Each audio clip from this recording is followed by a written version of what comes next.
A modo de introducción, me gustaría explicar en primer lugar el tema que he seleccionado. Dicho tema es la relevancia de los medios en la educación. Más concretamente, es el tema 2. He seleccionado este tema porque tras haber realizado una lectura intensa de los demás temas que componen esta asignatura, creo que este es de vital importancia para tener más conciencia sobre los medios necesarios con los que contamos la mayoría de las personas para poder lograr ciertos objetivos fijados a lo largo de nuestra vida y sobre todo en el ámbito tanto laboral como personal. Aunque existen diferentes modalidades para ejercer la educación en diferentes instituciones, es decir, la modalidad presencial, online o mixta, en mi opinión considero que la más óptima sería la modalidad presencial, porque creo que gracias a esta modalidad los alumnos y alumnas pueden tener un trato más cercano tanto con sus profesores y educadores como con su grupo de iguales. Y además considero que teniendo en cuenta los temarios y la explicación dada por dichos profesores y educadores, es más fácil de comprender asistiendo a clase y ocasionando ese trato más cercano mencionado con anterioridad, y eso les proporcionará mejores resultados académicos. Por otra parte, considero que teniendo trato cercano con estos se puede desarrollar la empatía, la perseverancia, la disciplina, y también se puede fomentar el pensamiento crítico y sobre todo desarrollar capacidades y habilidades nuevas que llevando a cabo otra modalidad no podrían darse, en mi opinión. Además, teniendo en cuenta mi experiencia personal centrada en tiempos de COVID, considero que no aprendí de la misma manera el contenido de la carrera estudiando mediante la modalidad online o mixta, ya que es importante recalcar que hay que tener un espacio dedicado solamente al estudio y otro espacio dedicado al ocio y a la relajación. Teniendo en cuenta esto, en la modalidad online, en mi caso, estudiaba en el mismo ámbito donde me divertía y eso supuso un problema para mí a la hora de estudiar, ya que mi concentración no era la misma y por lo tanto no rendía de la misma forma. Aunque la modalidad online considero que no todos son contras, esta también ofrece numerosos beneficios que en mi opinión son también muy importantes. Es verdad que desarrollando la modalidad online o mixta, el coste de los medios, como por ejemplo las fotocopias, el temario o los libros, no son tan costosos, ya que dispondrías de un aparato electrónico para poder seguir formándote.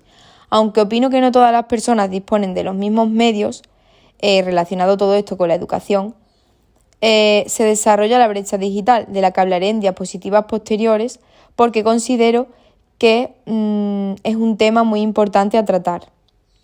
Sí considero que es un gran beneficio para las personas que no tienen un buen estatus económico para afrontar los diferentes gastos que ocasiona el hecho de seguir formándote. También es importante recalcar que desarrollando la modalidad online tú puedes elaborar tu propio horario de estudio y no te ves en la obligación de asistir a clases durante aproximadamente 6 horas y puedes decidir en qué momento estudiar, es decir, cuentas con más autonomía personal. La brecha digital es un gran problema actual existente en nuestra sociedad, ya que no todas las personas cuentan con los mismos recursos económicos para disponer de aparatos electrónicos o acceso a Internet. No cuentan con los medios necesarios. Creo que un ejemplo de esto se pudo ver en la época del COVID-19. La modalidad impuesta por colegios y universidades fue la online y se pudo observar la decadencia de resultados académicos en gran parte de la población. En mi opinión, considero que la modalidad online no es la adecuada para conseguir una buena formación. Uno de los ejemplos que encuentro relacionado con este tema y que podemos experimentar en nuestro día a día sería que la educación presencial constituye uno de los grandes puntos a favor, ya que teniendo en cuenta la educación digital a la carta, a la que podemos acceder de forma muy fácil, es que a veces puede suscitarnos poco interés porque podemos grabarla para verla en otro momento o buscar información alternativa.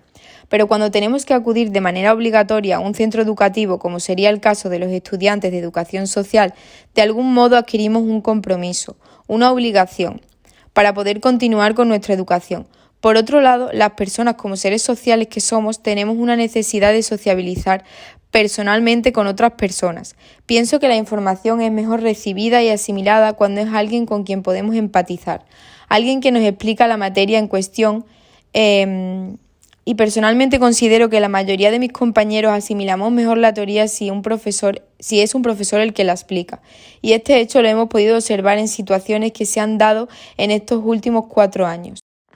En mi opinión, considero que este tema me orientará para desempeñar en el futuro mi trabajo como educadora social, ya que pienso que gracias a la información de este tema complementada con los demás temas de la asignatura, podré ofrecer cierta información a los diferentes colectivos a los que me tenga que enfrentar en un futuro, ya sea en un colegio desempeñando el cargo de educadora social, como en un centro penitenciario, como en un centro de menores o de reforma, o en un centro de inmigración, entre otros.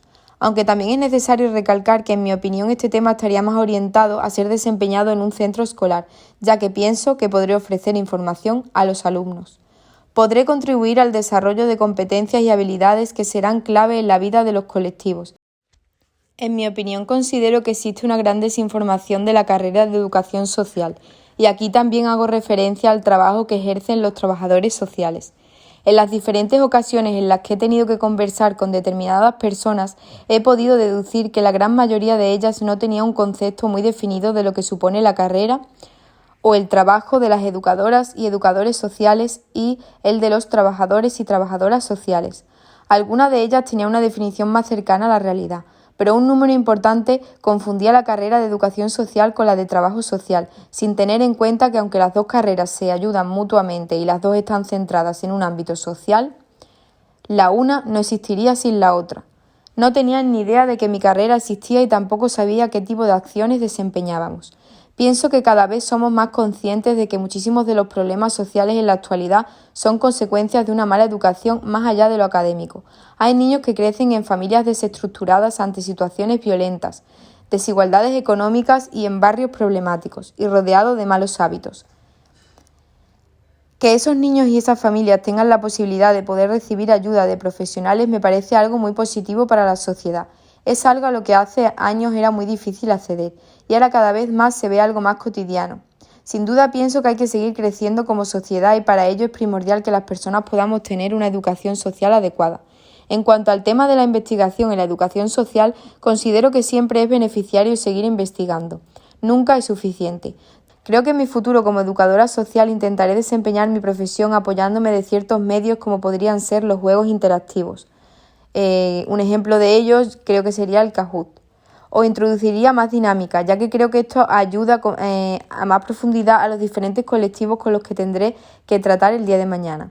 En un pasado yo pensaba que la manera más efectiva de poder cambiar alguna situación, ya sea personal como colectiva, era a través de la teoría. Pero por asignaturas como esta y por diferentes vivencias que he tenido con mis profesores y compañeros y las formas de llevar a cabo una clase en la universidad, he podido comprender que la mejor forma para ayudar a ciertas personas y reeducar a ciertas personas es a través de una dinámica personalizada e individual, porque cada colectivo es diferente y necesita ciertas maneras de hacer las cosas para aprender a reeducarse y a reinsertarse en la sociedad. A modo de conclusión, me gustaría destacar que este tema me ha parecido de vital importancia para mi futuro laboral. Tengo que reconocer que al comenzar la lectura del tema no sabía por dónde empezar, pero conforme ha ido avanzando esta práctica considero que he sabido desenvolverme de la mejor manera y dando mi opinión acerca de los diferentes temas con más profundidad. Creo que todo lo que he aprendido en la carrera me ayudará en un futuro como educadora social y también me ayudará a poder desempeñar de una forma más óptima mi trabajo.